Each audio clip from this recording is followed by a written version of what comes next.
हरे कृष्णा, राधे राधे। दोस्तों, आप सभी माताओं बहनों का मेरे YouTube चैनल वंदना काव्य में दिल से स्वागत है। आप सभी का तहे दिल से धन्यवाद। आप सभी वीडियो को इतना प्यार देते हैं, लेकिन कमेंट्स करना और चैनल को सब्सक्राइब करना तो भूल ही जाते हैं। आपसे अनुरोध है कि वीडियो में आगे बढ़ने से पहले, कथा सुनने से पहले हमारे चैनल को याद से सब्सक्राइब कर लीजिए और कमेंट्स में राधे राधे जरूर लिखिए। और हाँ, बताइएगा कि आप लोग कहाँ से कथा सुन रहे हैं, ताकि हमें भी पता चल सके कि आप सबको ये कथाएँ अच्छी लगती हैं। आप कमेंट्स कीजिएगा, तभी तो हमें पता चलेगा कि जो हम कथाएँ लेकर आते हैं वो कथाएँ आपको अच्छी लगती है। इसलिए आप हमें कमेंट्स करते हैं, आप हमें प्यार देते हैं। तो इतनी अच्छी कथाएँ हम आपके लिए लेकर आते हैं। क्या आपको अच्छा नहीं लगता? आप कमेंट्स में राधे राधे नहीं लिखते। तो आइए आज रसपान करते हैं गर्भ कथा। कहा जाता है कि गर्भ में पल रहे शिशु पर एक गर्भ कथा की रसपान करने से भगवान के जैसे ही गुण आते हैं। महाभारत में माद्री का नाम कम आता है, किंतु उनका योगदान अत्यंत महत्वपूर्ण है। वे पांडव की माँ थी, नकुल और सहदेव की जननी, किंतु उनकी गर्भ कथा केवल संतान उत्पत्ति की नहीं, एक पत्नी, सौत, स्त्री और तपस्विनी के संघर्ष की भी है। यह कहानी बताती है कि कैसे एक राजकुमारी जिसने प्रेम में विवाह किया, उसी प्रेम में अपनी जीवन यात्रा को बलिदान कर दी। माद्री मद्र देश के राजा शल्य की बहन थी। वे सौंदर्य की प्रतिमूर्ति, कला और संस्कृति में निपुण और संयमी थी। बचपन से ही वे आध्यात्मक और तप में रुचि रखती थी। उनका हृदय समुद्र की तरह गहरा था, बाहर से शांत, भीतर से गूंजता हुआ। राजा शल्य अपनी बहन से अत्यंत स्नेह करते थे और चाहते थे कि उसका विवाह किसी योग्य राजा से। संयोगवश हस्तिनापुर के राजा पांडु ने स्वयं पत्नी के रूप में माद्री को चुना। माद्री ने प्रेम पूर्वक पांडु को स्वीकार किया। पांडु भी उनके सौंदर्य और शील से प्रभावित थे, लेकिन विवाह के समय पांडु पहले से ही कुंती के पति थे। माताओं बहनें, आपसे अनुरोध है, वीडियो में आगे बढ़ने से पहले हमारे चैनल को याद से सब्सक्राइब कर लीजिए और बेल आइकन को ऑन कर लीजिए और कमेंट्स में राधे राधे जरूर लिखिए, ताकि ऐसे ही गर्भ कथा की नोटिफिकेशन आप सभी के पास सबसे पहले पहुंचे, क्योंकि मैं रोज़ सुबह ऐसी गर्भ कथा लेकर आती हूं। तो आप हमारे चैनल को सब्सक्राइब कीजिएगा, बेल आइकन को ऑन कीजिएगा, तभी तो ऐसी गर्भ कथा की नोटिफिकेशन आप सभी के पास सबसे पहले पहुंचेंगे। और हो सके तो और भी माताएं बहनें जितने गर्भ धारण की हुई हैं सबके साथ शेयर कीजिएगा, ताकि उन्हें भी कुछ मदद मिल सके, उन्हें भी मन को शांति मिले एक कथा की रसपान करने से। माद्री के मन में कुंती के लिए सम्मान था, किंतु यह भी सत्य था कि स्त्रियों के बीच सौत का संबंध सहज नहीं होता।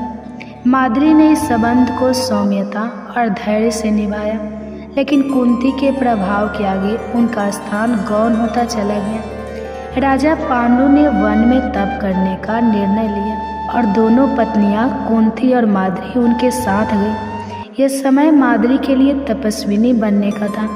अब कोई राजमहल नहीं, कोई दासियां नहीं, केवल जंगल, ध्यान और पांडु की सेवा।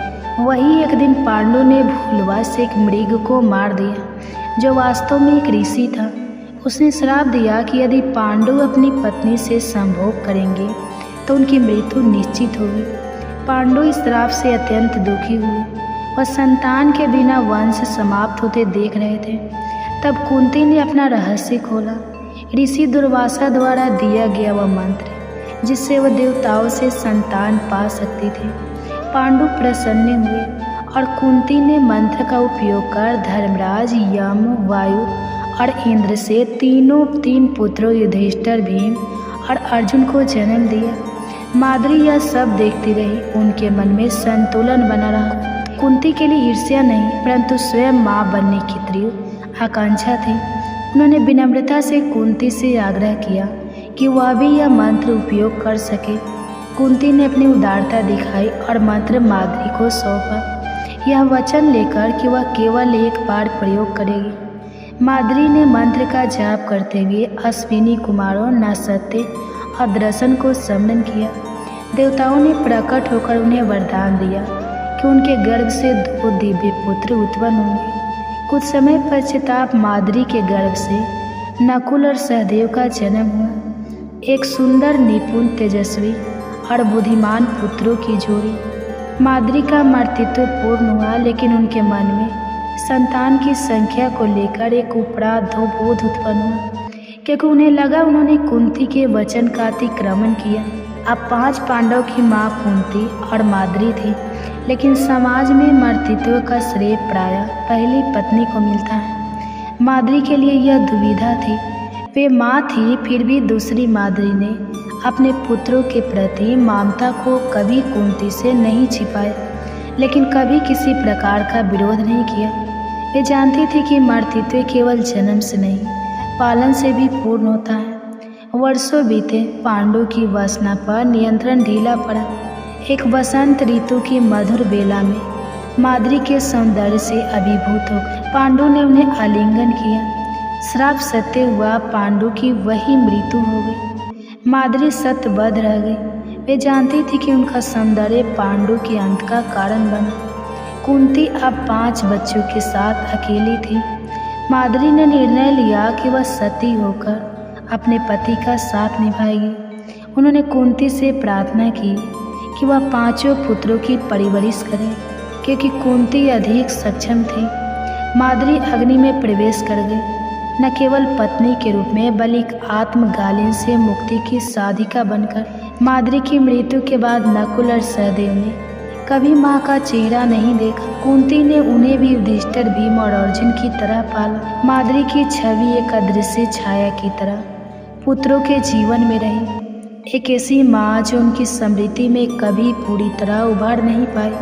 महाभारत युद्ध में नकुल और सहदेव ने भी वीरता दिखाई। वे धर्म के पक्ष में खड़े रहे, लेकिन उनके मन में माद्री की छवि सदैव रही। कुंती ने एक ओर कर्ण को जन्म देकर त्यागा, दूसरी ओर माद्री ने स्वयं जीवन त्यागा। दोनों माताओं ने अपने अपने ढंग से स्त्री धर्म और मातृत्व निभाया। माद्री की गर्भ कथा महाभारत का एक शांत किंतु गहरा अध्याय है। उनकी कहानी में संघर्ष है, प्रेम है, मातृत्व है, आत्मबल है और सबसे बढ़कर त्याग है। वे एक ऐसी स्त्री थी जो कम बोली, अधिक जिया।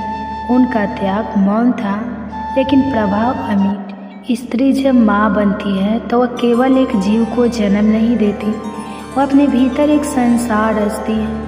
उसका शरीर, मन, आत्मा और अस्तित्व सब एक साथ बदलता है।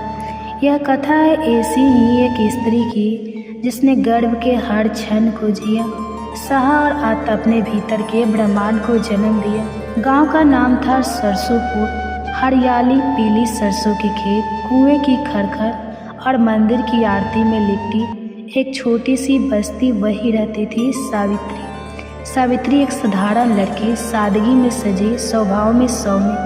पिता हरिलाल किसान थे, माँ गौरी देवी धर्मपरायण।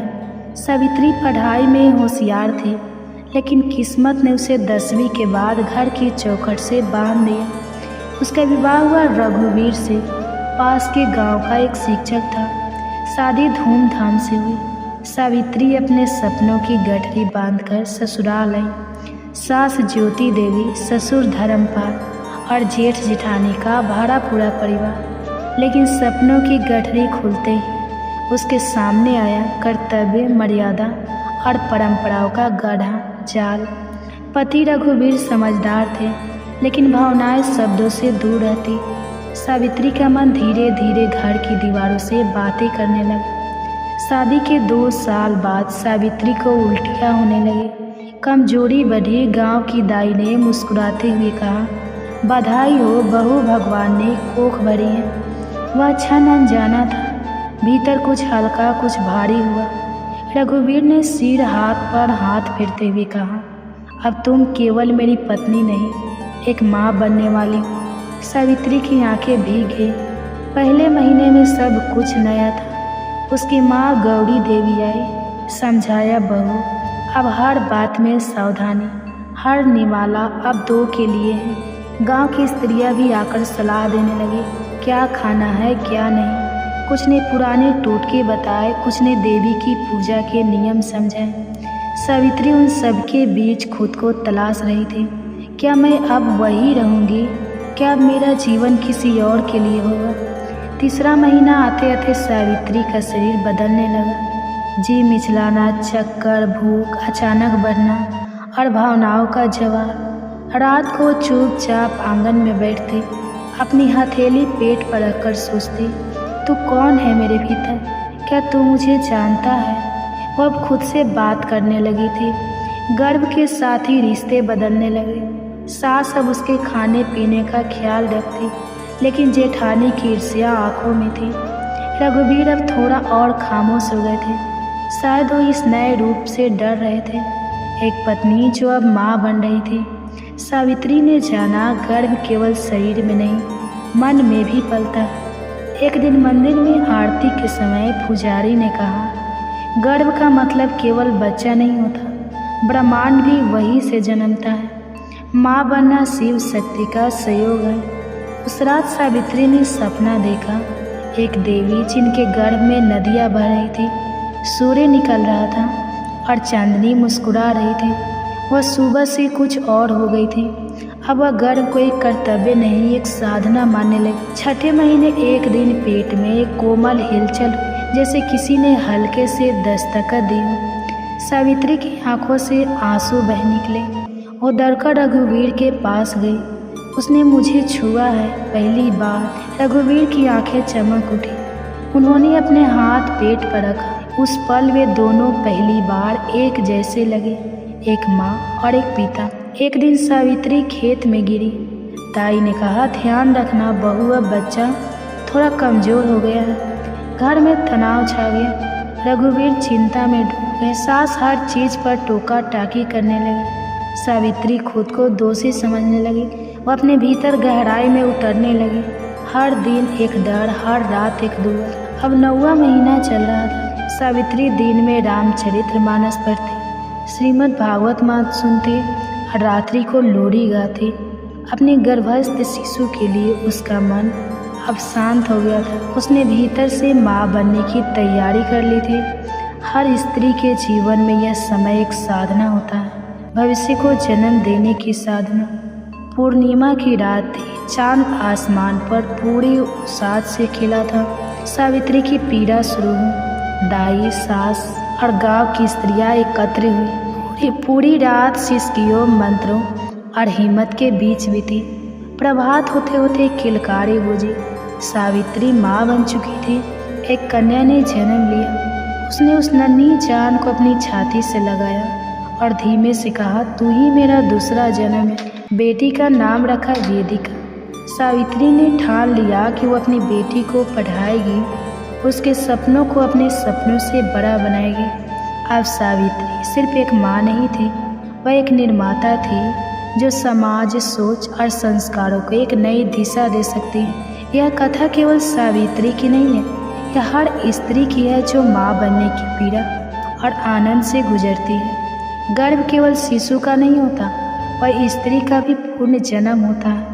वह एक साधिका बनती है, अपने भीतर की देवी तत्व को पहचानने वाली। गर्भ कथा। आज आप अपने गर्भ में पल रहे शिशु को सुनाएंगे महाभारत की कहानी। कहा जाता है कि गर्भावस्था में अगर पूरी भागवत ना भी सुन पाए तो महाभारत के युद्ध के समय की कृष्ण की वीरता और कुंती के गर्भ कथा की रसपान करने से हमारे गर्भ में पल रहे शिशु पर कर्ण के जैसी ही वीरता प्रकट होती है। तो आइए हम अपने गर्भ में पल रहे शिशु को श्रवण कराएं महाभारत की दिव्य चमत्कारी कहानी और कर्ण की दिव्यता।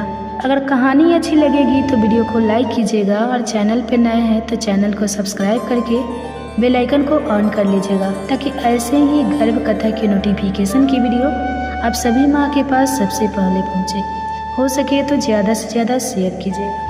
तो आइए श्रवण करते हैं। कमेंट्स बॉक्स में राधे राधे जरूर लिखिएगा। याद से आपके कमेंट्स का हमें इंतज़ार रहेगा। महाभारत की कथा जितनी वीरता, धर्म और युद्ध की है, उतनी ही मातृत्व, त्याग और स्त्री शक्ति की भी है।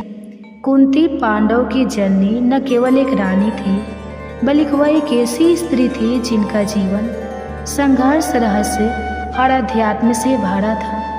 यह गर्भ कथा उस कुंती की है जिन्होंने समय से पहले माँ बनने का अनुभव किया। और फिर जीवन भर उस मर्तित्व को अपने हृदय में छिपा कर जिया। कुंती का जन्म राजा सूरसेन के घर हुआ था और बचपन में ही उन्होंने अपने मामा कंस को सौंप दिया गया था। बाद में राजा कांतिभोज ने उन्हें गोद लिया, इसलिए उनका नाम कुंती पड़ा। कुंती का बचपन राजसी ऐश्वर्य में भी था, लेकिन वे बचपन से ही गंभीर, विदुषी और जिज्ञासु स्वभाव की थी। वे वैदिक शास्त्रों, तप और ब्रह्मचर्य के महत्व को समझती थी। यही कारण था कि उन्होंने स्वयं सेविका की तरह ऋषियों की सेवा की और विशेष रूप से ऋषि दुर्वासा को तृप्त किया। एक दिन ऋषि दुर्वासा उनके महल में अतिथि बनकर आए। क्रोधी स्वभाव के लिए प्रसिद्ध दुर्वासा को कुंती ने अत्यंत श्रद्धा से सेवा देकर प्रसन्न किया। इससे प्रसन्न होकर ऋषि ने उन्हें एक दिव्य मंत्र दिया। इस मंत्र को यदि तुम किसी भी देवता का स्मरण कर उच्चारण करोगी तो वह देवता प्रकट होकर तुम्हें संतान की प्राप्ति कराएगा। कुंती मंत्र के प्रभाव को लेकर अत्यंत जिज्ञासु, परंतु बाल्यावस्था और अनुभवहीनता के कारण उन्होंने एक दिन प्रातः काल सूर्यदेव का स्मरण करते हुए मंत्र का प्रयोग कर डाला। मंत्र के प्रभाव से स्वयं सूर्यदेव प्रकट हुए। कुंती भयभीत हो गई। उन्होंने सूर्यदेव से प्रार्थना की कि वह लौट जाए, परंतु देवता बोले, मंत्र की शक्ति से मैं उपस्थित हुआ हूँ, अब लौटना संभव नहीं। तुम्हारे गर्भ में मेरा तेजस्वी पुत्र होगा। कुंती के गर्भ में एक तेजस्वी बालक का बीज पड़ा। यह उनके लिए एक अद्वितीय अनुभव था। अविवाहित होकर गर्भवती होना उस युग में सामाजिक लांछन का कारण था। कुंती का शरीर दिव्यता से दबकने लगा, परंतु मन में भय, लज्जा और असमंजस ने घर कर लिया। उन्होंने 9 महीनों तक गर्भ को छिपा कर रखा। समय पूरा हुआ और कुंती ने एक दिव्य बालक को जन्म दिया। वह अद्भुत सौंदर्य का स्वर्ण कवच और कुंडलों से युक्त था, साक्षात सूर्य पुत्र कर्ण। परंतु विवाह पूर्व संतान होने के कलंक से बचने के लिए और समाज की आलोचना से बचने हेतु कुंती ने अपने नवजात को एक डिब्बे में रखकर नदी में प्रभावित कर दिया। उस क्षण ने कुंती को एक आजीवन पीड़ा दे दी। माँ होकर अपने शिशु को त्यागना किसी भी स्त्री के लिए एक असहनीय निर्णय होता है। यह मातृत्व का सबसे गहन त्याग था। बाद में कुंती का विवाह हस्तिनापुर के महाराज पांडु से हुआ। पांडु धर्मपरायण, वीर और नीतिज्ञ थे। विवाह के उपरांत कुंती ने महाराज पांडु के साथ हिमालय की ओर गमन किया, जहाँ उन्होंने तपस्या और ध्यान में जीवन बिताया। पांडु ने एक बार वन में अनजाने में एक ऋषि को मृग समझकर मार दिया। उस ऋषि ने श्राप दिया कि यदि पांडु स्त्री संग करेगा तो उसकी मृत्यु हो जाएगी। इस श्राप ने पांडु को अत्यंत व्यथित कर दिया। वह संतानहीन रह जाने से दुखी थे। कुंती ने पांडु को अपना वह रहस्य बताया। दुर्वासा द्वारा प्रदत्त मंत्र देवताओं से संतान की प्राप्ति की शक्ति। पांडु के आग्रह पर कुंती ने धर्मराज यम को आगान किया, जिसे युधिष्ठिर का जन्म हुआ। धर्म, संयम और विवेक का प्रतीक। फिर वायुदेव को स्मरण कर भीम का जन्म हुआ, बल, साहस और क्रोध का स्वरूप। फिर इंद्र का आवाहन कर अर्जुन का जन्म हुआ, दिव्य शौर्य, निपुणता और धर्म के रक्षक। पांडु की दूसरी पत्नी माद्री भी संतान चाहती थी। कुंती ने उदारता से उन्हें मंत्र का उपयोग करने की अनुमति दी। माद्री ने अश्विनी कुमारों का आवाहन किया, जिनसे नकुल और सहदेव का जन्म हुआ। इस प्रकार कुंती 5 पांडव की माँ बनी, 3 अपने गर्भ से और 2 सहमातृत्व से। एक दिन पांडु अपनी कामना पर नियंत्रण ना रख सके और माद्री से संग कर बैठे। उसी क्षण श्राप के अनुसार उनकी मृत्यु हो गई। माद्री ने अपने प्रायश्चित स्वरूप सती हो जाना उचित समझा और 5 बालक कुंती के सानिध्य में रह गए। कुंती एक विधवा माँ बनकर 5 पुत्रों को लेकर हस्तिनापुर लौटी। वहाँ उनके लिए नए संघर्षों का दौर आरंभ। जब कर्ण ने द्रौपदी स्वयंवर में भाग लिया और अर्जुन ने स्पर्धा की, तब कुंती ने उसे देखा। उनका हृदय विदीर्ण हो उठा। यह वही पुत्र था जिसे उन्होंने जन्म के बाद त्यागा था।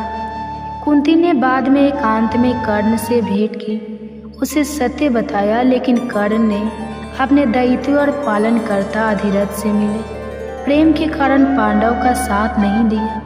यह एक माँ के लिए हृदय विदारक अनुभव था, एक पुत्र से मिलने पर भी उसे खो देने का। महाभारत युद्ध की पूर्व संध्या पर कुंती ने कर्ण से प्रार्थना की कि वह पांचों पांडव को न मारे।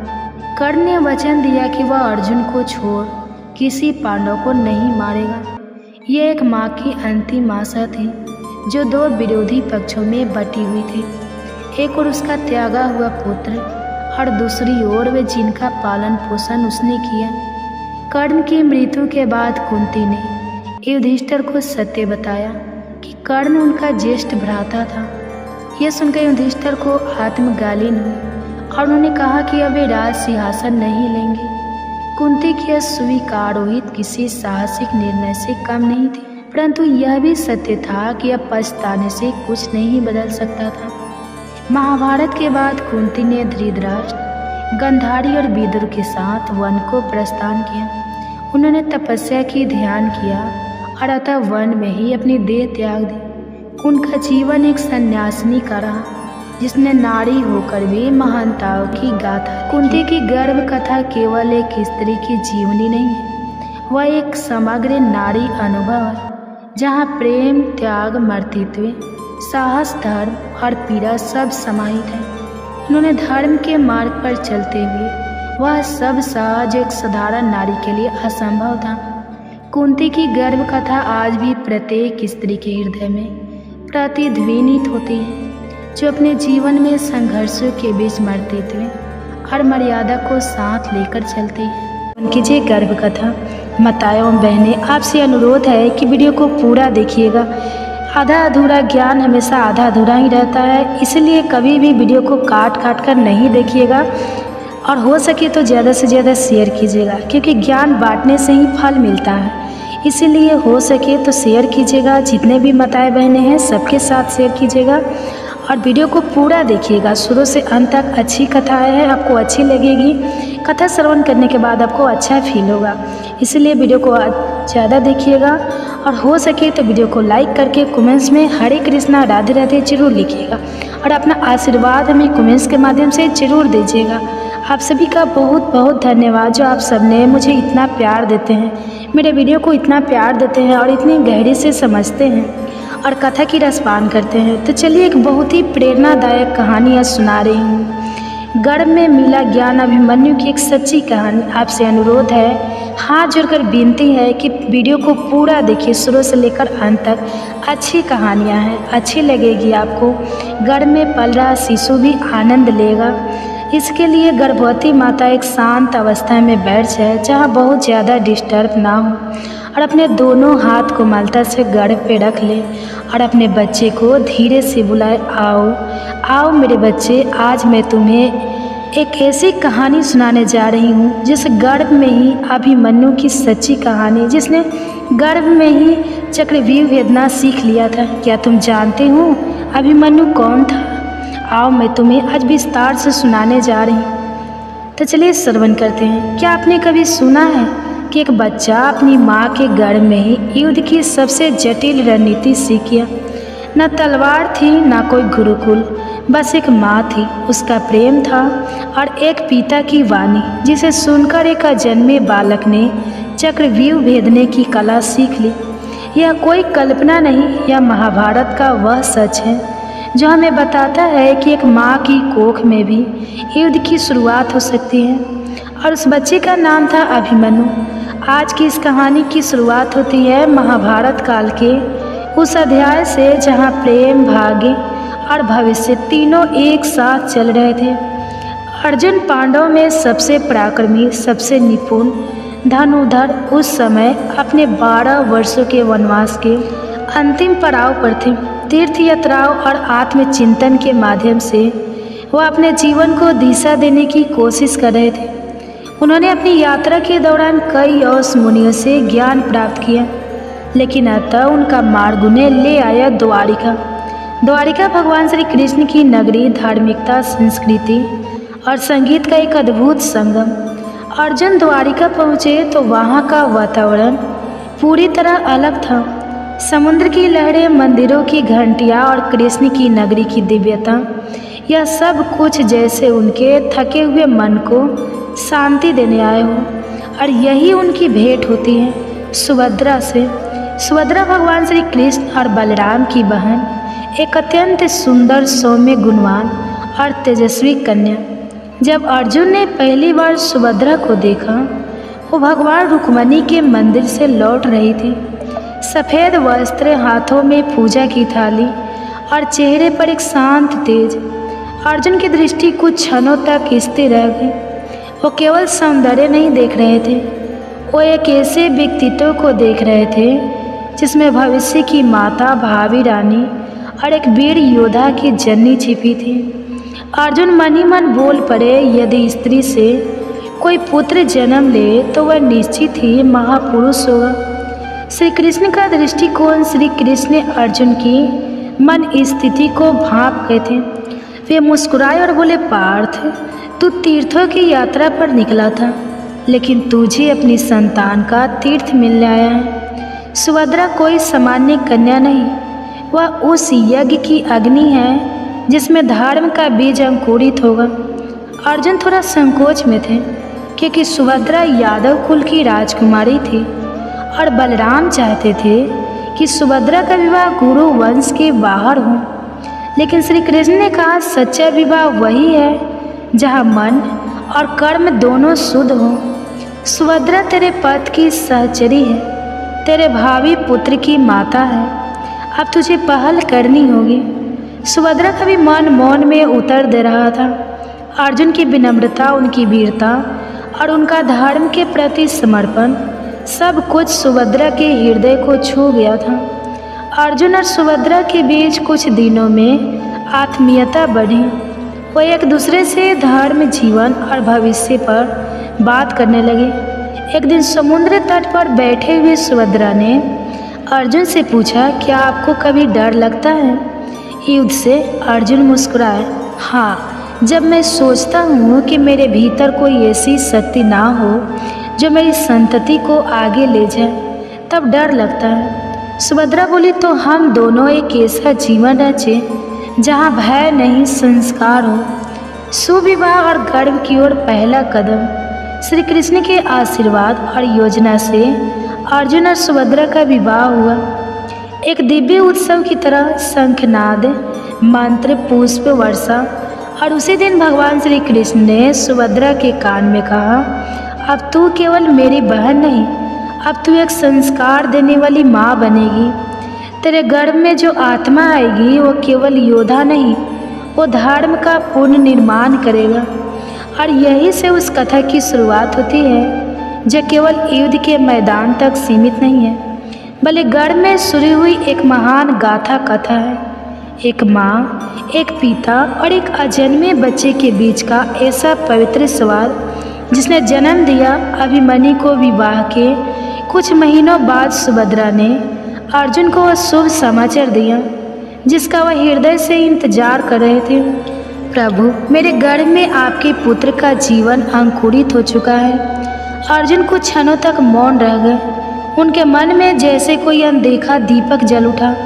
उन्होंने सुभद्रा के चरणों में सिर रखकर कहा, तुम केवल मेरी पत्नी नहीं, अब इस राष्ट्र की भावी शक्ति की जननी बन चुकी हो। और वहीं से शुरू हुई गर्भ शिक्षा की वो यात्रा जिसे आज भी इतिहास सिर झुकाकर याद करता है। गर्भ संस्कार की शुरुआत अर्जुन ने अपने शास्त्रों को शांति से एक ओर रख दिया। अब उनकी तलवार, उनका धनुष, वाणी, विचार और ध्यान बन गए थे। उन्होंने निश्चय किया, मैं अपने पुत्र को गर्भ से ही योद्धा बनाऊंगा, लेकिन केवल बाहुबल से नहीं, बुद्धि, विवेक और धर्म से सुसज्जित योद्धा।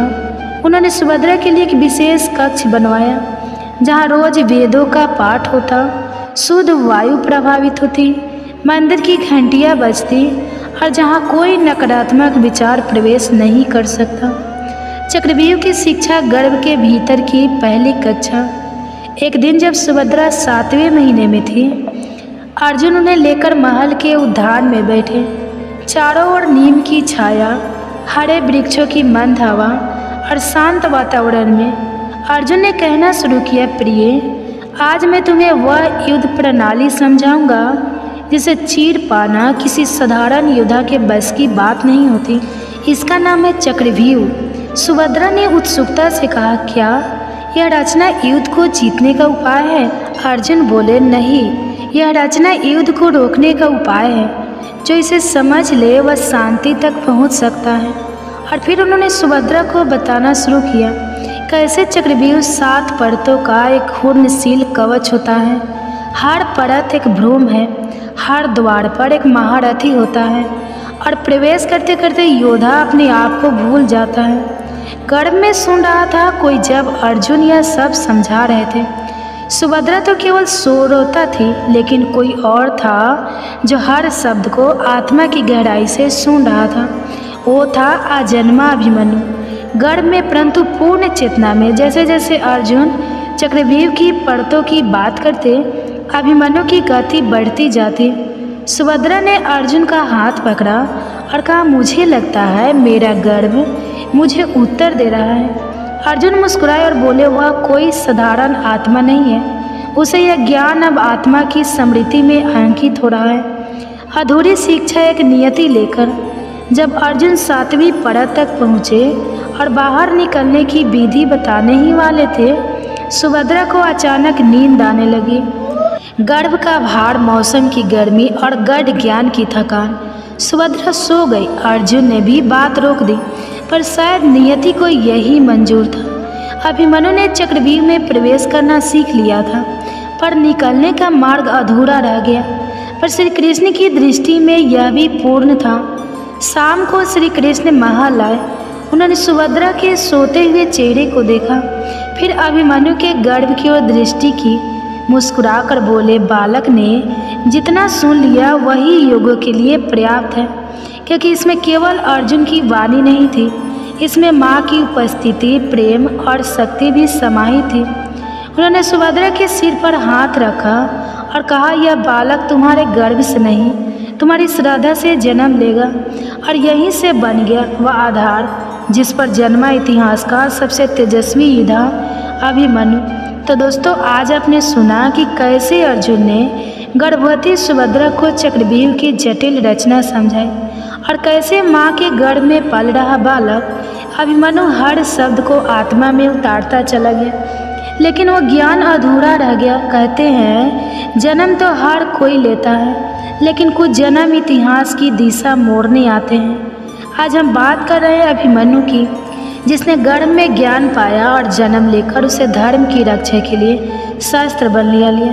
अभिमन्यु का जन्म एक दिव्यता की अनुभूति, पौष माह की एक शांत चंद्र प्रकाश से भरी रात थी। महल के आंगन में तुलसी के पौधे के पास दीपक टिमटिमा रहा था। सभी वेद पाठी ब्राह्मण वैदिक मंत्रों का जाप कर रहे थे। उसी समय सुभद्रा ने एक दिव्य बालक को जन्म दिया। बालक का रंग स्वर्ण सा दमकता हुआ था, नेत्र गहरे, शांत पर तेजस्वी, चेहरे पर वैसा तेज जैसा देवताओं में होता है। उसका नाम रखा गया अभिमन्यु। अर्जुन ने जब उसे पहली बार गोद में लिया तो उन्होंने आंखें बंद कर एक ही बात कही, यह केवल मेरा पुत्र नहीं, यह धर्म का सिपाही है। बचपन के लक्षण जब खेल भी शिक्षा थे। अभिमन्यु साधारण शिशु नहीं था। जहाँ अन्य बच्चे खिलौने से खेलते, वहाँ वह लकड़ी की तलवार से योद्धाओं जैसी मुद्राओं का अभ्यास करता। 3 वर्ष की उम्र में धनुष को हाथ में थाम लिया। 4 वर्ष में एक बार में 7 घंटे तक ध्यान स्थल बैठना। 5 वर्ष में उसने एक बार बाल कृष्ण की मूर्ति को देखकर कहा, माँ, यह वही है जिन्होंने गर्भ में मुझसे बात की थी।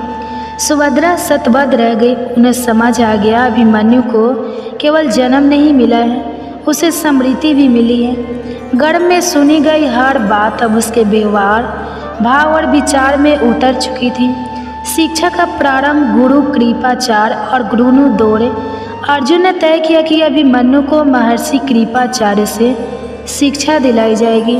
कृपाचार्य ने जैसे ही अभिमन्यु को देखा बोले, यह बालक तो प्रकृति से ही योद्धा है, इसके अंदर कोई तप्त अग्नि है जो सीखने के लिए तैयार है।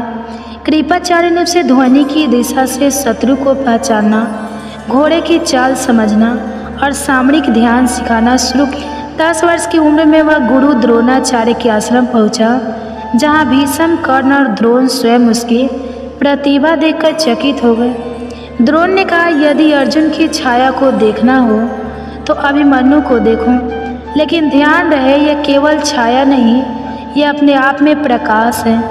कर्ण से पहली मुलाकात और अद्भुत संवाद एक दिन अभिमन्यु की भेंट कर्ण से हुई। कर्ण ने मुस्कुराकर कहा, तुम अर्जुन पुत्र हो, क्या तुम में वैसा ही पराक्रम है? अभिमन्यु शांत भाव से बोला, मेरे पास गर्व की शिक्षा है और उसमें डर सिखाया ही नहीं गया। सभी विस्मित रह गए। शब्दों में ना अहंकार था ना व्यंग, बस एक गढ़ में बोई गई आत्मा की स्पष्टता थी। कृष्ण का आशीर्वाद। श्री कृष्ण ने जब अभिमन्यु को पहली बार ध्यान करते देखा तो बोले, इस बालक को अब मेरी जरूरत नहीं है, यह स्वयं स्वर बन चुका है। श्री कृष्ण ने एक दिन सुभद्रा से कहा, बहन, तूने जो गर्भ में सुना, जो बोला, उसी से इस बालक की आत्मा बनी है। तूने केवल एक शरीर नहीं रचा, तूने धर्म का भविष्य गढ़ा है। संक्षेप में अभिमन्यु का जन्म ध्यान, श्रद्धा और ज्ञान से सींचा गया था। उसके खेल अभ्यास थे, उसकी चुप्पी ध्यान था, उसकी मुस्कान आश्वासन थी। अभिमन्यु वो था जो गर्भ की गहराइयों में ज्ञान को पहचान चुका था और अब समय आने पर उसे संसार के सामने दिखाने वाला था। अगले भाग में जानेंगे जब कुरुक्षेत्र का युद्ध आया और कैसे 16 साल का एक बालक एक पूरी सेना के सामने अकेला खड़ा हो गया और इस तरह जन्म हुआ अभिमन्यु का। वो बालक जो गर्भ में ही युद्ध की शिक्षा लेकर आया, एक ऐसा योद्धा जिसकी आभा बचपन से ही सबको चौंका देती थी। पर दोस्तों, यह तो बस शुरुआत है, क्योंकि अब शुरू होगी उसकी असली शिक्षा, वो साधना, वो सीख जो उसे बनाएगी महाभारत के युद्ध का सबसे वीर योद्धा। तो चलिए आज जानते हैं कि किन गलतियों के कारण हम माँ नहीं बन पाते हैं और किन गलतियों को सुधारने से हम जल्दी ही माँ बन पाएंगे। तो वीडियो को पूरा देखिएगा और अंत में आप गर्भ कथा की भी श्रवण करेंगे। तो आशा करती हूँ कि वीडियो अच्छी लगेगी। आप कमेंट्स ज़रूर कीजिएगा, कमेंट्स में ज़रूर बताइएगा कि आपको जानकारी कैसी लगी। अगर अच्छी लगी है तो आप अपना आशीर्वाद हमें ज़रूर दीजिएगा कमेंट्स के माध्यम से। तो चलिए शुरू करते हैं। माँ बनना हर स्त्री के जीवन का एक अनमोल अनुभव होता है। यह न केवल एक शारीरिक प्रक्रिया है, बल्कि मानसिक, भावनात्मक और आध्यात्मिक रूप से भी गहराई से जुड़ा होता है। इस यात्रा की शुरुआत गर्भधारण से होती है और इसके लिए स्त्री को कई पहलुओं पर ध्यान देने की आवश्यकता होती है। आइए विस्तार से जानें कि माँ बनने के लिए क्या क्या किया जाना चाहिए। देखिए, माँ बनना कोई बड़ी बात नहीं है। माँ बनने के लिए हमें सबसे पहले किन चीज़ की तैयारी करनी चाहिए। माँ बनने की तैयारी मानसिक और शारीरिक रूप से। देखिए, माँ बनने की इच्छा एक गहरा भावनात्मक निर्णय है। इसके लिए आपको स्वयं से कुछ प्रश्न करना चाहिए। क्या आप शिशु के लिए मानसिक रूप से तैयार हैं? क्या आप जिम्मेदारियों को निभाने में सक्षम हैं? क्या आपके जीवन में स्थिरता है? गर्भधारण के लिए शरीर को तैयार करना अत्यंत आवश्यक होता है। इसके लिए हम कदम सहायक हो सकते हैं। निम्नलिखित व्यायाम करें, पौष्टिक भोजन लें, वजन को संतुलित रखें। अत्यधिक मोटापा या कम वजन समस्या उत्पन्न कर सकता है। धूम्रपान, शराब और नशीले पदार्थों से बचें।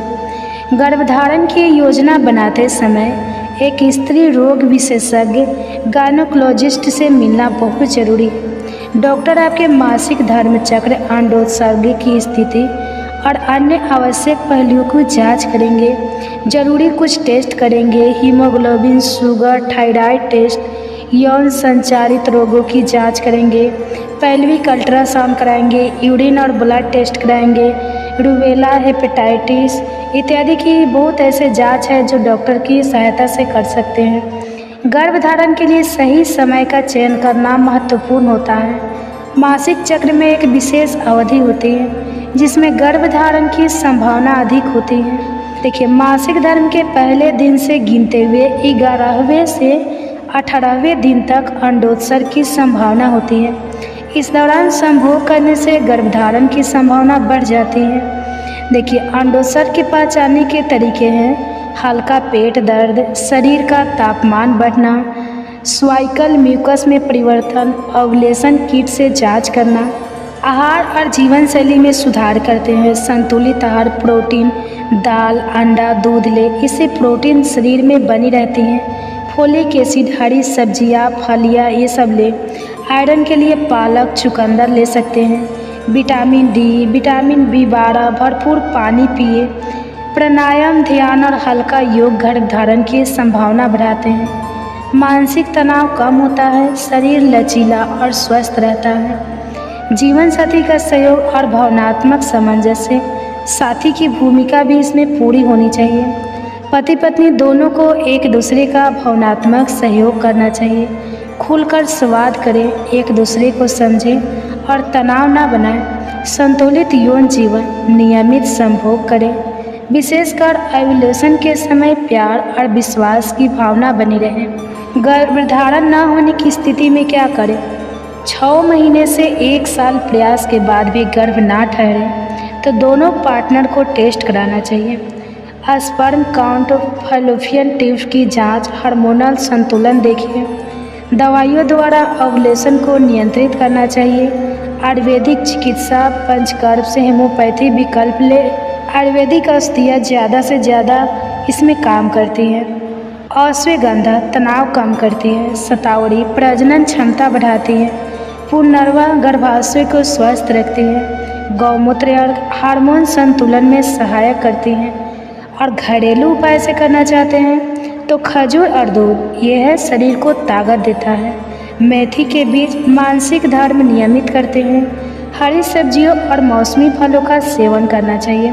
गर्भधारण के लिए सकारात्मक सोच और धार्मिक आस्था रखें। मन को शांत रखें। चिंता से हार्मोनल संतुलन हो सकता है। सकारात्मक सोच रखें। पूजा पाठ और मंत्र रखें। संतानों की प्राप्ति के लिए व्रत उपवास जैसे संतोषी माता, वट सावित्री व्रत, संतति प्राप्ति मंत्र, ओम नमो भगवते जगन्मृति रूपने नमः या गोपाल सहस्त्र नाम गर्भधारण संकल्प पाठ करें। माँ बनने के बाद की जिम्मेदारी, एक झलक। माँ बनने का निर्णय सिर्फ गर्भधारण तक सीमित नहीं होता, यह एक दीर्घकालीन प्रतिबद्धता है। संतान का पालन पोषण करना, मानसिक और शारीरिक विकास की जिम्मेदारी, नैतिक मूल्य की शिक्षा देना। माँ बनना एक सुंदर और चुनौतीपूर्ण यात्रा है जिससे शारीरिक तैयारी, मानसिक स्थिरता, उचित चिकित्सा सलाह और भावनात्मक समर्थन की आवश्यकता होती है। यदि आप इस प्रक्रिया को संपूर्ण प्रेम, धैर्य और विश्वास के साथ अपनाएं तो मातृत्व का द्वार आपके लिए सहज रूप से खुल सकता है। तो ये थी माँ बनने की कुछ प्रक्रिया। जिन माताओं बहनों की गोद नहीं भर रही है, कृपया हम जितने भी जानकारी दिए हैं उन सब की आप फॉलो कीजिए। हो सके तो भगवान आपकी गोद जल्दी ही भर देंगे। हम भगवान से प्रार्थना करते हैं कि आपकी गोद जल्दी से जल्दी भर जाए। आप अपना आशीर्वाद हम अपने कमेंट्स के माध्यम से हमें ज़रूर दीजिएगा। आप अपनी आशीर्वाद कमेंट्स के माध्यम से देते हैं। कमेंट्स में राधे राधे हरे कृष्णा लिखते हैं तो हमें बहुत अच्छा लगता है। हमें सकारात्मक अनुभव होता है कि हमारी जो कहानी है वो आपको अच्छी लग रही है। तो जितने भी माताएं बहनें गर्भधारण की हुई है, वो अगर आप ये वीडियो देख रहे हैं तो अब आपके लिए है, आप श्रवण कीजिए गर्भ कथा। क्या आपने कभी सोचा है कि एक अजन्मा बच्चा अपनी माँ की भावनाओं को महसूस कर सकता है? क्या माँ का हर विचार, हर अनुभव गर्भ में पल रहे शिशु की सोच, उसका व्यवहार और उसका भविष्य तय कर सकता है? दोस्तों, माँ बनना सिर्फ एक शारीरिक प्रक्रिया नहीं है, यह आत्मा और चेतना का मिलन है और इसी मिलन को सुंदर बनाने का माध्यम है गर्भ संस्कार। आज हम जानेंगे कि गर्भ संस्कार क्या है, यह कैसे काम करता है और हर माँ के लिए क्यों बेहद जरूरी है। भाग 1, गर्भ संस्कार क्या है? गर्भ संस्कार यह सिर्फ एक शब्द नहीं बल्कि माँ और बच्चे के बीच का दृश्य लेकिन गहरा रिश्ता है। गर्भ यानी वह पवित्र स्थान जहाँ एक नया जीवन आकार ले रहा होता है और संस्कार यानी जीवन के प्रति दृष्टिकोण, मूल्य, सोच और व्यवहार की नींव। गर्भ संस्कार का अर्थ है जब एक माँ अपने गर्भ में पल रहे बच्चे को सकारात्मक सोच, भावनात्मक ऊर्जा, संस्कार और आध्यात्मिक जुड़ाव से पोषित करती है तो वह प्रक्रिया गर्भ संस्कार कहलाती है। यह संस्कार सिर्फ शब्दों में नहीं होते, वे होते हैं माँ की भावनाओं में, सोच में, बोलचाल में और जीवन शैली में। जैसे एक कुम्हार कच्ची मिट्टी को आकार देता है, वैसे ही माँ अपने विचारों से, प्रेम से और ऊर्जा से अपने बच्चे को एक सुंदर व्यक्तित्व देती है। भाग 2, गर्भ। इसकी शुरुआत कब और कैसे होती है? संस्कार की शुरुआत कब और कैसे होती है? कई लोगों को लगता है कि बच्चे को सिखाना तो उसके जन्म के बाद शुरू होता है, लेकिन सच्चाई यह है कि शिक्षा और संस्कार की प्रक्रिया गर्भधारण के क्षण से ही शुरू हो जाती है। जब एक माँ को यह पता चलता है कि वह गर्भवती है, उसी पल से उसकी हर भावना, हर अनुभव, हर सोच सीधे उस बच्चे तक पहुँचने लगती है। विज्ञान कहता है कि गर्भ में पल रहा शिशु 24वें हफ्ते के बाद माँ की आवाज़ को पहचानने लगता है, लेकिन भारतीय संस्कृति यह मानती है कि शिशु गर्भधारण के पहले दिन से ही ऊर्जा को महसूस करता है। इसलिए गर्भ संस्कार की शुरुआत उसी दिन से होती है जब माँ और पिता दोनों मिलकर अपने भीतर जीवन के बीज को स्वीकारते हैं। शुरुआत कैसे करें? अपनी दिनचर्या को धीरे धीरे शांत और स्थिर बनाइए। विचारों को सकारात्मक दिशा दीजिए। खुद से और अपने शिशु से बात करना शुरू कीजिए। अपने आहार, व्यवहार और मनोभाव पर ध्यान दीजिए। गर्भ संस्कार की शुरुआत कोई बड़ा आयोजन नहीं है, यह माँ के दिल की एक छोटी सी लेकिन सच्ची शुरुआत है। भाग 3, क्या विज्ञान भी मानता है? गर्भ संस्कार का विज्ञान और रिसर्च। अब सवाल यह उठता है, क्या यह सब सिर्फ मान्यताओं पर आधारित है? नहीं दोस्तों, आज आधुनिक विज्ञान भी मानता है कि गर्भस्थ शिशु सिर्फ शरीर नहीं बल्कि एक सजग चेतना है। एक भ्रूण मनोविज्ञान, फीटल साइकोलॉजी विज्ञान के अनुसार गर्भस्थ शिशु 4थे महीने से ध्वनियों को महसूस करने लगता है। 5वें महीने तक वह माँ की आवाज़ को पहचानने लगता है। 6ठे महीने से वह रिएक्ट करने लगता है, यानी अगर माँ गुस्से में हो या तनाव में हो तो बच्चा भी असहज हो सकता है। अध्ययनों में पाया गया है कि अगर माँ रोज़ एक ही लोरी या मंत्र सुनती है तो बच्चा जन्म के बाद भी उस ध्वनि से शांति महसूस करता है। 2. एपिजेनेटिक्स। जीन की क्रियावली पर प्रभाव। एपिजेनेटिक्स एक ऐसी वैज्ञानिक शाखा है जो यह कहती है कि हमारे जीवन के अनुभव हमारे जीवन को ऑन या ऑफ कर सकते हैं। यानी यदि माँ तनाव, डर या नकारात्मकता में गर्भावस्था गुजारती है तो यह बच्चे के मानसिक स्वास्थ्य को प्रभावित कर सकता है। वहीं अगर माँ प्रेम, सुकून और संतुलन में रहती है तो बच्चा भविष्य में अधिक भावनात्मक रूप में स्थिर और मानसिक रूप से स्वस्थ होता है। भाग 4 में गर्भ क्यों जरूरी है हर माँ के लिए? संस्कार क्यों है हर माँ के लिए जरूरी? अब बात करते हैं उस मूल सवाल की, हर माँ को गर्भ संस्कार की जरूरत क्यों है? नंबर 1, ये सिर्फ बच्चा नहीं, एक पूरा भविष्य तैयार करता है। गर्भ संस्कार से माँ न केवल एक शरीर को जन्म देती है बल्कि एक चरित्र, एक चेतना, एक संवेदनशील आत्मा को आकार देती है। नंबर 2, माँ और बच्चे का गहरा रिश्ता बनता है। जब माँ रोज अपने बच्चे से बात करती है, गीत गाती है, कहानियाँ सुनाती है तो बच्चा माँ की भावनाओं से जुड़ता है। यह रिश्ता जन्म के बाद भी गहराई से बना रहता है। नंबर 3, माँ खुद मानसिक रूप से शांत और स्थिर रहती है। गर्भ संस्कार का अभ्यास माँ को आत्मचिंतन, ध्यान और भावनात्मक शुद्धता देता है। उसे हर दिन अपने भीतर झांकने का अवसर मिलता है। नंबर 4, पूरे परिवार को जोड़ता है। गर्भ संस्कार में पिता, दादा, दादी और घर के सभी सदस्य भावनात्मक रूप से शामिल हो सकते हैं। इससे परिवार में एक साथ आनंद और जुड़ाव आता है। भाग 5, गर्भ संस्कार कैसे काम करता है? अब सबसे ज़रूरी बात, यह प्रक्रिया असल में काम कैसे करती है। गर्भ संस्कार को आप एक ऊर्जा का आदान प्रदान मान सकते हैं। माँ के भीतर जो विचार, भावनाएं, आवाज़ें और धारणाएं हैं वही बच्चे की चेतना के बीच बन जाती हैं। गर्भ संस्कार की कार्य प्रणाली इस तरह होती है। नंबर 1, ध्यान और मन की स्थिति से जब माँ ध्यान करती है तो उसका मन शांत होता है। यह शांति सीधे शिशु को मिलती है जिससे उसका भावनात्मक विकास बेहतर होता है। नंबर 2, ध्वनि और कंपन। वाइब्रेशन से मंत्र, संगीत और सकारात्मक शब्दों की ध्वनि माँ के शरीर से होकर बच्चे तक जाती है। यह ध्वनियाँ शिशु की कोशिकाओं तक ऊर्जा पहुँचाती हैं। नंबर 3, रोज़मर्रा के विचारों से जो बातें माँ सोचती है, मुझे डर लग रहा है या मैं बहुत खुश हूँ, यह बातें बच्चे के अवचेतन मन सबकॉन्शियस में संग्रहित होती हैं। नंबर 4, खान पान और शरीर की क्रियाओं से जो आहार माँ लेती हैं उसका सीधा प्रभाव शिशु के शारीरिक विकास पर पड़ता है। लेकिन सिर्फ भोजन नहीं, माँ की पाचन शक्ति, नींद, तनाव स्तर और हार्मोनल संतुलन सब कुछ शिशु को प्रभावित करता है। यही कारण है कि गर्भ संस्कार को संपूर्ण जीवन शैली की प्रक्रिया माना जाता है जिससे शरीर, मन, आत्मा तीनों का समन्वय होता है। भाग 6, गर्भ संस्कार की मुख्य विधियाँ। अब सवाल आता है, हम गर्भ संस्कार को व्यवहारिक रूप से कैसे अपनाएं? गर्भ संस्कार कोई भारी भरकम कर्म कांड नहीं है।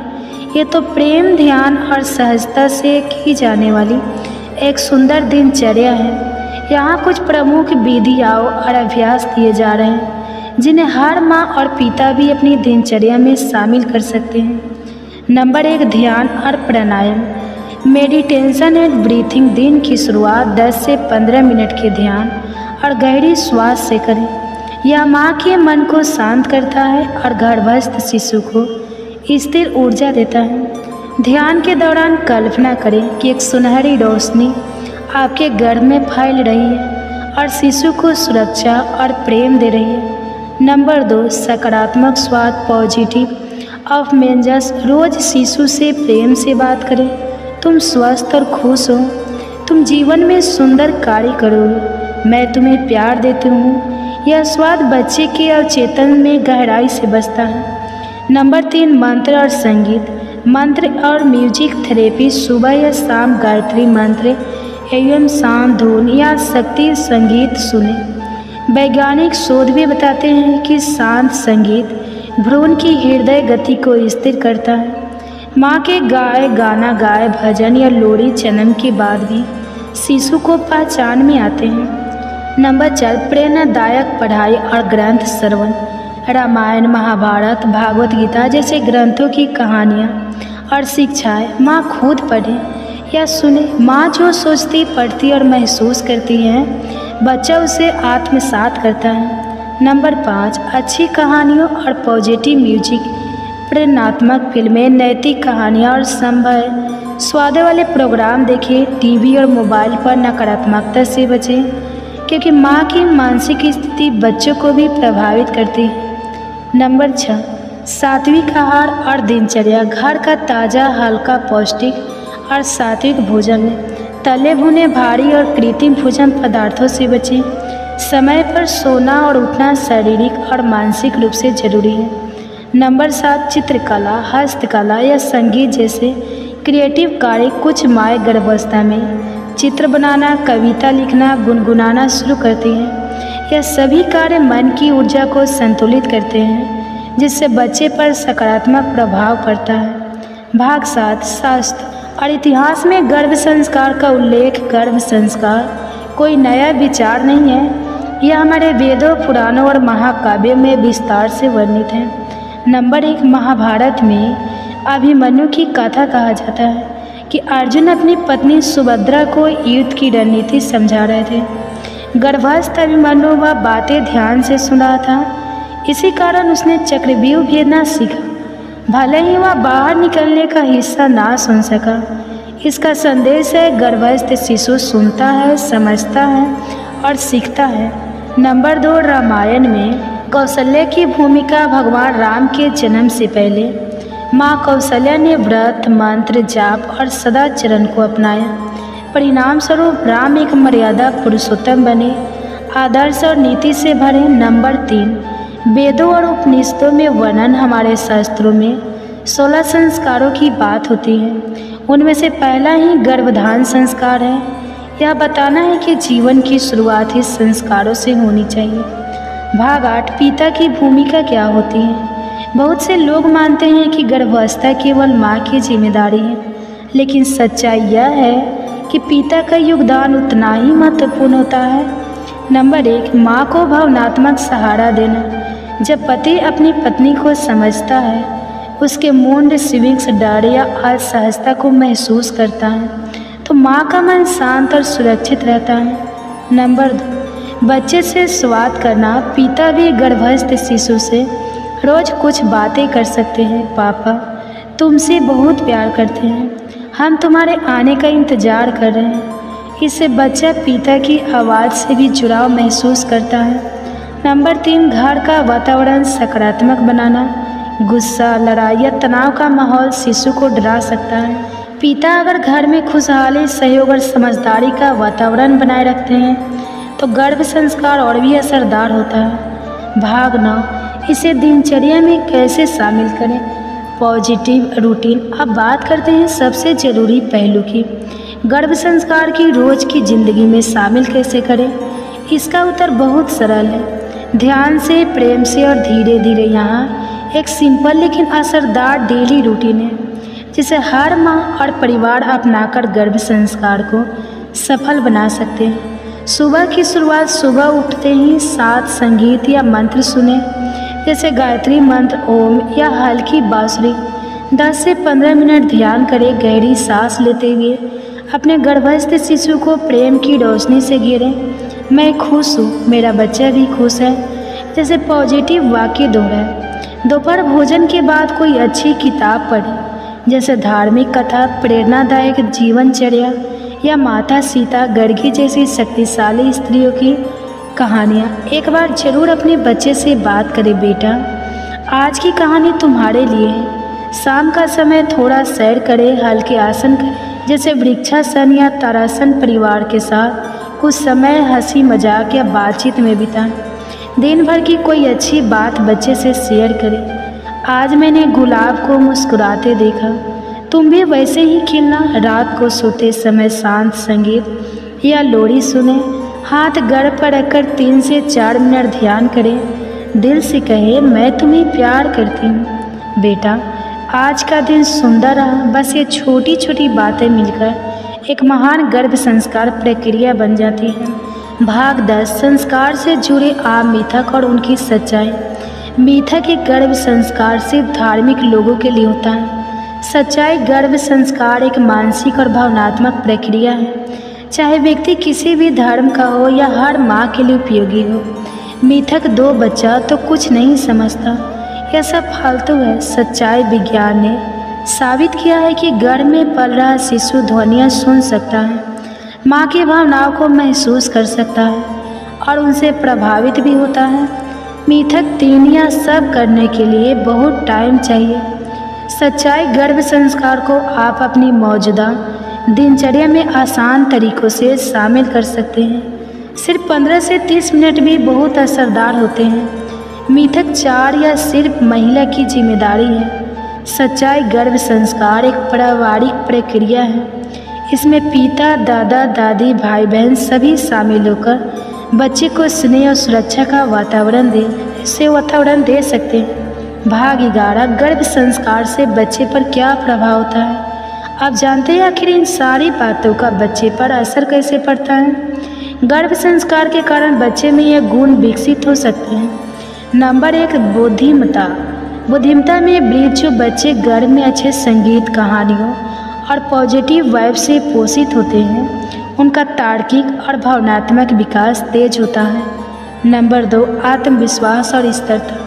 ऐसे बच्चे अपने विचारों को खुलकर रख पाते हैं, जीवन में आने वाली चुनौतियों से संतुलन के साथ निपटना जानते हैं। नंबर 3, नैतिकता और करुणा। गर्भ में सुनी गई अच्छी कहानियाँ, मंत्र और माँ की सकारात्मक सोच बच्चों को दयालु, संस्कारी और जिम्मेदार बनाती हैं। नंबर 4, मानसिक और भावनात्मक संतुलन। गर्भ संस्कार से बच्चे में कम गुस्सा, कम डर और ज़्यादा सहनशीलता विकसित होती है। नंबर 5, स्वास्थ्य और रोग प्रतिरोधक क्षमता। शांत और स्वस्थ वातावरण में पल रहे बच्चों का इम्यून सिस्टम मजबूत होता है। भाग 12, समापन एक माँ के विचारों से बदल सकता है। एक जीवन। आज आपने जाना कि गर्भ संस्कार क्या है, यह कैसे काम करता है और क्यों हर माँ के लिए इतना जरूरी है। गर्भ संस्कार कोई किताब का अध्याय नहीं, बल्कि हर उस माँ की कहानी है जो अपने बच्चे को सिर्फ जन्म ही नहीं देना चाहती, बल्कि उसे एक बेहतर इंसान भी बनाना चाहती है। जब एक माँ खुद पर काम करती है, अपने विचारों पर, भावनाओं पर, अपने जीवन पर, तो उसका असर सिर्फ उस बच्चे पर नहीं, बल्कि पूरे समाज पर पड़ता है। एक माँ जब ध्यान करती है, मंत्र सुनती है, प्यार से बोलती है, तो उसके गर्भ में पल रहा शिशु हर उस ऊर्जा को अपने अंदर समाहित कर लेता है। वो जो संस्कार बनते हैं, आज व कल एक सभी समझदार और संवेदनशील समाज बनाएंगे। तो गर्भ संस्कार अपनाइए, सिर्फ एक स्वस्थ बच्चा नहीं, बल्कि एक प्रकाशमान भविष्य को जन्म दीजिए। यदि ये वीडियो आपको उपयोगी, भावुक और प्रेरणादायक लगी हो तो इसे लाइक कीजिए, ताकि हम जान सकें कि ऐसी और कहानियाँ आपको पसंद हैं। इसे उन माताएं, बहनों और परिवारों तक पहुँचाइए जिनके लिए यह जानकारी एक जीवन बदलने वाला अनुभव हो सकता है। कमेंट्स में हमें बताइए, क्या आपने कभी गर्भ संस्कार को महसूस किया है? क्या आप भी इस यात्रा को अपनाना चाहेंगी? अगर आप इस विषय पर और वीडियो देखना चाहते हैं तो चैनल को अभी सब्सक्राइब करें, और हाँ, हमारी गर्भ संस्कार सीरीज के अन्य भाग भी जरूर देखें, जिनमें सच्ची कहानियाँ हैं, हर माँ की आवाज़, हर माँ का